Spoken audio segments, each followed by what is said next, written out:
All right, hey folks, I'm back with the second part of my chit chat with Susanna from the Market on 12. We're going to be covering peas, we're covering onions. She goes over the different varieties of squash, some of the challenges with the beets and the Swiss chard. So if you enjoyed the first part, stick with me because here's part two.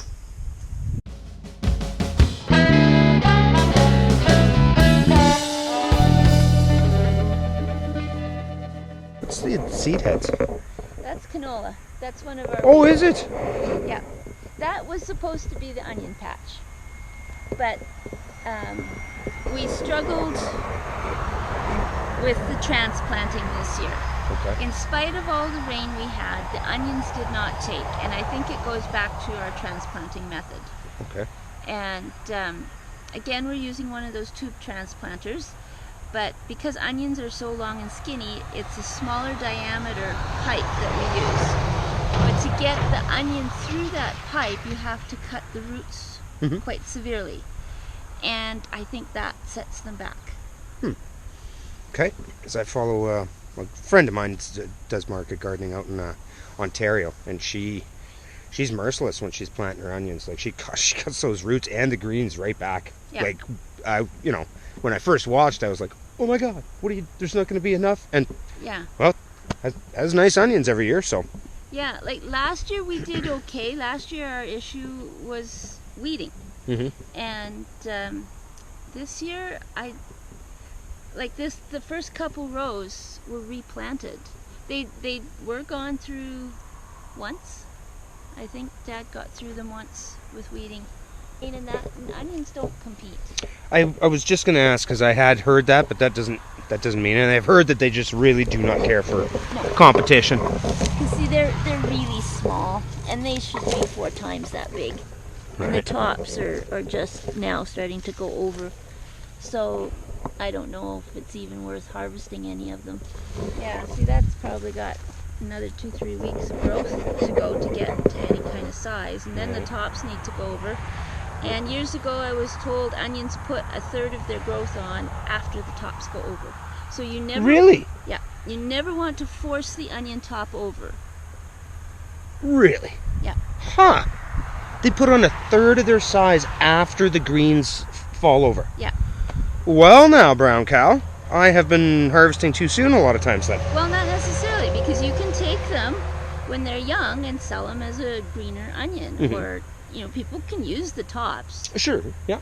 So you can harvest onions at any stage of growth. It's a matter of what you want as your end product. Okay.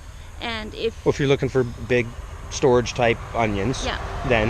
Yeah. So once they flop over, then you would recommend what? Just leave them. 3-4 weeks, or just leave them until... Just leave them until you need to get them out because of frost. Oh, okay. Yeah. So harvest what you'd want to sell, but otherwise just leave them... Just leave the patch alone. Oh, wow. Okay. Yeah. Wow. Interesting. Very cool. So how many rows of onions did you have? 4,000 to 6,000 onions. Here's the peas. Yeah. I don't know. My most frustrating crop. Okay. You either have to have a short variety that you can allow to flop over, or you have to trellis them. Okay. And I've been trying some of the short varieties and not been overly enthused with them. So I went back to Green Arrow this year and put in a few rows of Green Arrow and a little bit of the Lincoln Homesteader. Okay. Heard of both of those. And my opinion is the Green Arrow tastes good, but they took forever to fill, and they have 4 to 5 foot long vines, and when they flop over, they bury anything beside them, or they land on the next row, and then it rots out the interior vines, and you can't see where to walk to even get in there and pick. Okay. So I probably won't be doing Green Arrow again, not unless we can come up with a system to trellis. The Lincoln, on the other hand, made a nice sized pod, and they were a short plant, and they filled pretty decent. The Green Arrow had pods on it long before the Lincoln did, but we're done harvesting Lincoln, and there's still pods here on the Green Arrow. If I had the time, I'd come through here and pick for my own freezer. Right. So peas are my favorite vegetable to eat, my least favorite to work with. Is that where you're asking me to grow? Yes. Hey, new guy. So, Beans? beans. How many rows? Well, there's 3 rows here, double rows. Okay. Okay, so in a bed you've got 2 rows. Yeah. Okay. And then I have another row of green beans out that way. Okay. And then we put in a yellow row on the other side of the place because I just ran out of room. Okay. Do you about split it down the middle, green, yellow? Yes. However, you will sell more green than you will sell yellow. Okay. It might be like a 60-40 thing or Sure. 55-45. There are those people who really want yellow, and yellow is nice for pickling. Is that broad beans? Yes. That was, Fava beans? I did these many, many years ago, and I thought, you know what? Holy smokes. I'm going to try them again this year. I'm struggling a little bit to make sure I harvest them right, because you want to make sure there is bean in there. So when I harvest them, I just give them a little bit of a squeeze up near the stem, and if that's full, then the rest of the bean is full. Okay. And that's how I've been harvesting them. But we had a real windy day this summer that kind of knocked them over. Plus they're heavy, a bit top heavy, and they went over on their own too. It did sound, they seem, from what I've seen of people growing, they seem like they need some support. Like maybe Yeah. not full on trellising, but they need a little help. Yeah, I could see that. And Oh, I've had this all over, and buckwheat. This is buckwheat? Yes, that's Seems like a bindweed. It just crawls up and twists around everything. Yeah, bindweed I think is probably a slang term for buckwheat. I don't know if it's Tartary buckwheat or common buckwheat because there's 2 kinds, and it depends on the shape of the cotyledons as to which one it is. But yeah, it's all over the garden. Fair enough. Yeah. And do you find that this is fairly profitable, or It's just variety, or just something that you kind of wanted to try again? Or? It was just something I wanted to try. It's another product on the table. There you go. Right? Every dollar helps. Yeah, sure. Yeah. Whew, look at your chard. Yeah. Going to seed. This was a bad Was that in year for from chard. last year? No, This has gone to seed this year. this year. Oh my! I I don't think I've ever had chard go to seed in the same year. the red is prone to go to seed Oh, okay. early on.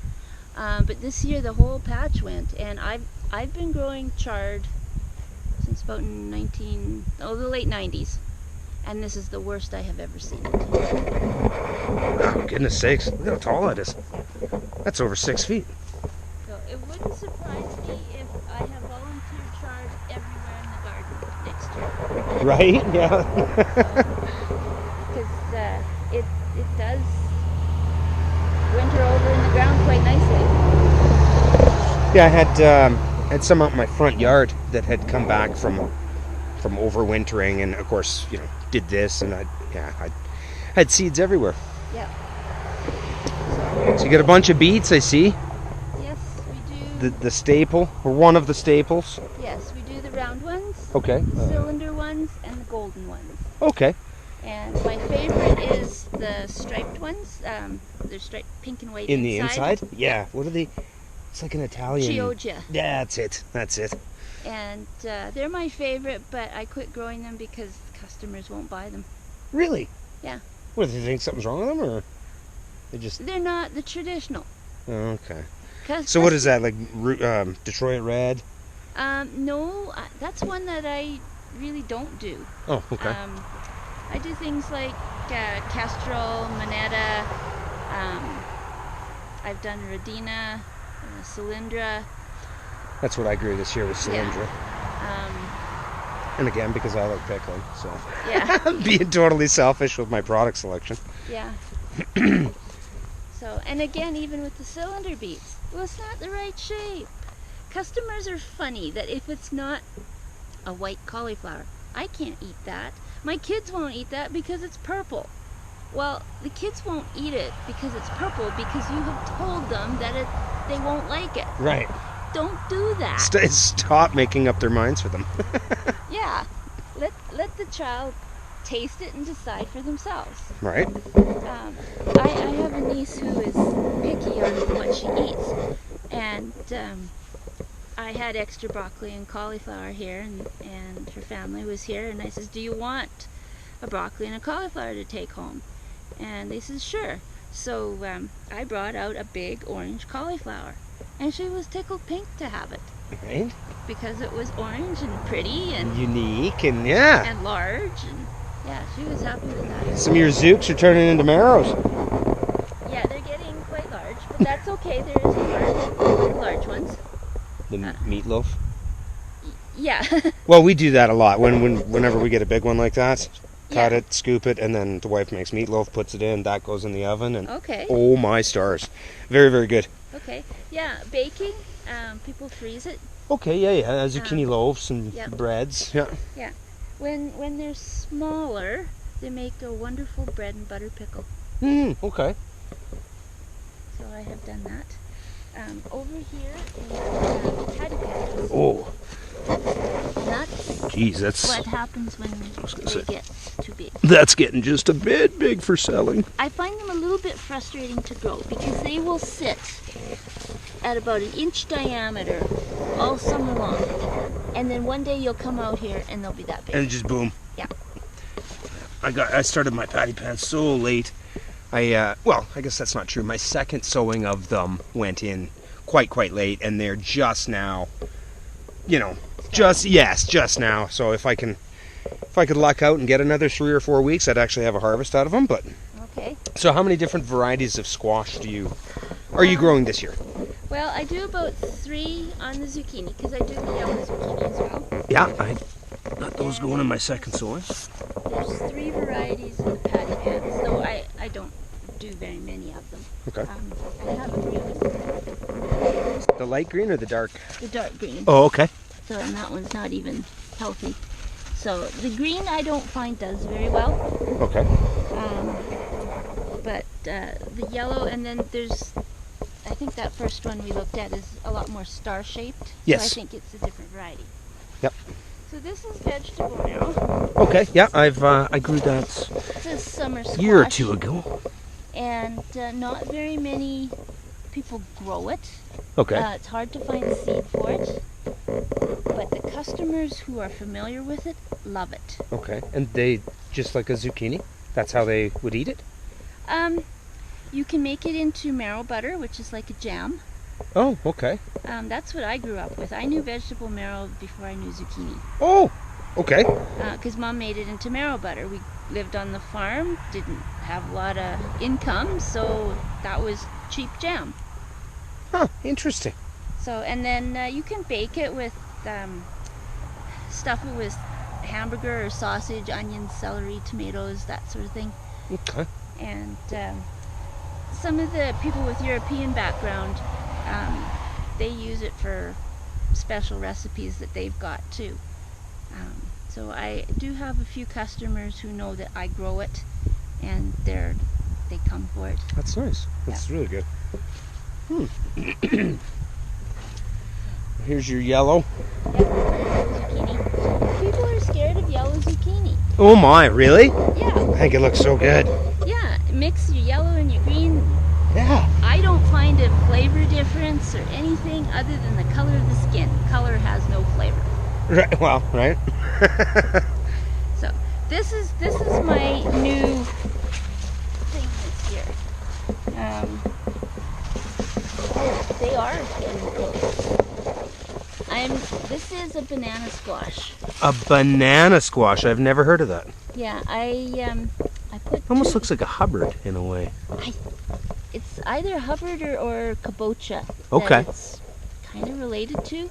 I did a little bit of reading on it because I wanted to know when I could harvest it.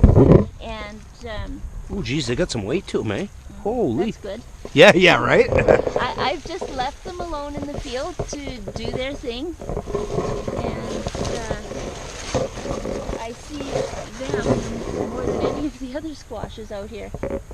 Huh. So it's new for me, so I'm learning how It's a winter? It's a Like winter a vining? squash. Okay. Yeah. How many different winter squash do you grow? Well, the banana squashes, buttercup, kabocha, Hubbard, acorn, spaghetti. Okay. The basics. Yeah. And a little bit of pie pumpkin. Okay. Yeah, I used to do more carving pumpkins, but you can go to Walmart. I was going to say, how do you compete with when they're bringing them in from Yeah. wherever they're bringing them in from by the truckload? Yeah. I did a pie pumpkin because, you know, if people think about it, pie pumpkin is a squash. Yes, well. And you can make soup and pie and cookies any time of the year. It doesn't have to be just Thanksgiving or Christmas. Right. So, it's people are so set in their ways, and they have to realize that we have a lot of good food that we can grow here in Alberta. They just have to be willing to step out of the norm a little bit and try it. Okay. That's where the education side of the market gardening comes in. Teaching customers. Yes. What's a garlic scape? Yeah. It's good. Buy a bunch of them. Yes. Chop it up and use it in place of garlic. It works. Do you prune your summer squash at all? No. Okay. Because I've heard some people like to, take the bottom leaves off, try and discourage the powdery mildew. And how do you deal with powdery mildew? I don't. Okay, so you just grow enough that it doesn't matter. Okay. Yeah. I see it is just starting to come. This is within the last week that it's shown up. Because this wasn't here last week when we first. Okay. So that will take the plant.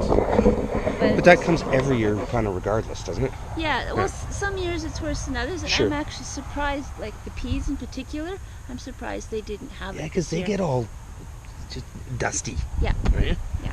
I have a bee balm plant in my backyard, bergamot, and I've never seen powdery mildew that bad on anything before. It is a white. Wow. Huh? That's a heck of a squash patch. My goodness sakes. And this is smaller this year than what I normally did. Yeah? I would say there's usually at least another row Wow. with the carving pumpkins that I didn't do. Huh. But squash is late this year. Usually I start harvesting spaghettis third week of August. Oh, I haven't touched them. okay. I'm just leaving everything in the field so that I've got something for winter. Okay, and then once everything dies back, you come out here and just do one great big Pick. Yeah. big winter squash harvest. Yeah. Very cool. Geez, those get huge too, eh? They do. That's kind of split a little. Not quite as big as I remember from last year. Last year they got much closer to the big green zucchinis. This year they're staying kind of small. And so, with your zooks like this, do you do you kind of pick one per plant that you're gonna let get that big, and then just pick all the other ones small, or no real strategy to that? Our strategy is to pick them small. Like that one over there is getting a little bit big. Okay. So once they get to that size, then we harvest them to sell individually. Okay. Because they're a little bit too big to go in a bag for that baby zucchini look. Okay, so that and under 3 of them in a bag type of thing, or Yeah. whatever. Okay. Yeah. Once they get past that size, then we let them go and become big. Okay. And in a good year, I have had bins of jumbo zucchini. I've sold zucchini in January. It stores. Oh, okay. So just normal cold food storage and. Well, no, they like it a little bit warmer. Okay. So like 10 degrees or like yeah, a 10 garage? to 15 degrees. Okay. Yeah, where it's not going to freeze. We put them down in the basement in bins. Don't seal them. They need that You air need to breathe. to Okay. breathe, keep dry, and they store. Man, selling zooks in January. That's awesome. Yeah. Why not? I won't have enough to do that this year. When they're gone, but Right. yeah. Your beets, I'm just curious. So that's sort of a weekly harvest? You know Yes. roughly we're going to need 4 bins worth for this week? Yes. Okay. We start out doing bunches in summer, and last week You keep the greens on? Yeah. Okay. Last week we finally switched to bagging them, Okay. and we just go through the row and pick out the biggest ones. Okay, so that is hand thinning. Yeah. Take the biggest as you Yeah. go. Okay. And when you harvest a beet, you put the soil back in the hole, and then that way the beets around it, where you pull Yeah. it out, that protects their roots and allows them to keep going. Ah. It's just a habit that you develop when you harvest beets. Pluck it, fill the hole, move Yeah. on. Yeah. Interesting. Learning so much. Yeah. So this I don't know what variety of beans I put in here, but these ones, like overnight, they're too big. Overnight, they're too big. Yeah. These would have been went through the row on Friday, and they're looking not too bad today. There's not much left here because we've already picked it 3-4 times. But that is getting, once they start to make beans in them, then they get tough. Okay. And customers don't like them. So by Wednesday, that might be too big. Okay. And like you can see what we've thrown out here. Really? And that's too big? That's too big. To me, that looks like that would fit in a quart pickling can. Perfect. Well, you might be able to do that, but once they get the beans inside, then they get tough to eat. Okay.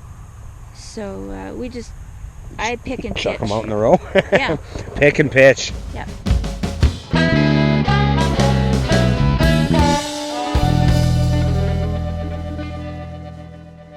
Like the things to hear on a gardening program.